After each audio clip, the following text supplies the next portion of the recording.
उसका किसी भी एक टॉपिक आप सिलेक्ट करिए। মৰকজুল মা আৰিফৰ দ্বাৰা আয়োজিত ফেকাল্টি ডেভেলপমেণ্ট প্ৰগ্ৰামত জাহিদুল হক চৌধুৰীৰ পদক্ষেপ। মৰকজ একাডেমীৰ শিক্ষাগুৰুসকলক দিলে অভিনৱ টাস্ক। আপুনি পঢ়োৱা ছাবজেক্টৰ পৰা এটা বিষয় বাছনি কৰক আৰু তাৰ পিছত সেই বিষয়টো পঢ়োৱাৰ 5টা কাৰণ লিখক। তাৰ পিছত শিক্ষাগুৰুসকলে ভাগে ভাগে কৰিলে এই কাম। उसमें क्या ऑब्जेक्टिव है? कम से कम 5 ऑब्जेक्टिव तो होना चाहिए। মৰকজুল মা আৰিফৰ অধীনস্থ স্কুলবোৰৰ শিক্ষাদান অধিক উন্নত কৰিবলৈ লোৱা হৈছে এই পদক্ষেপ।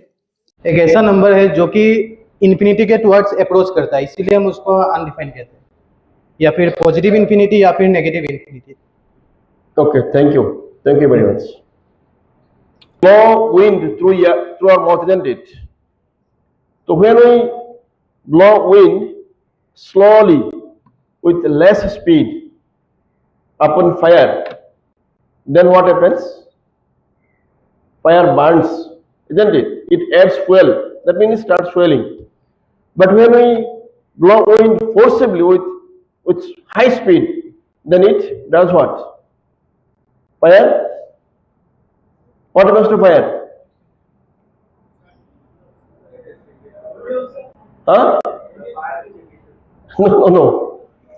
Simply try to understand, through our mouth, when we blow wind slowly or air slowly over fire, then fire becomes bigger in size or larger in size, it expands, or it helps in burning.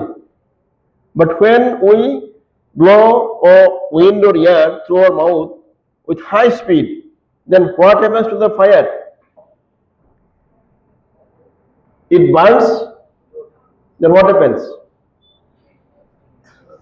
Huh? What happens to fire? Understood?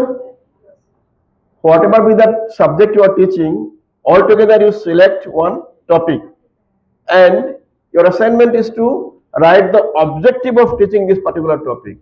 मान लीजिए अगर English का आप 10 सिखा रहे हो, 10 से आपका टॉपिक सिखा है, तो 10 सिखाने का ऑब्जेक्टिव क्या है?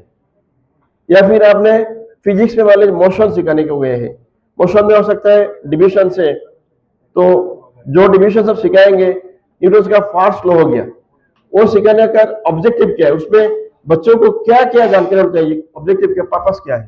Similarly for all subjects, you should do this activity. Sketch pen भी दो ना, पेन है ना, हर ग्रुप में 2 स्केच पेन उधर है।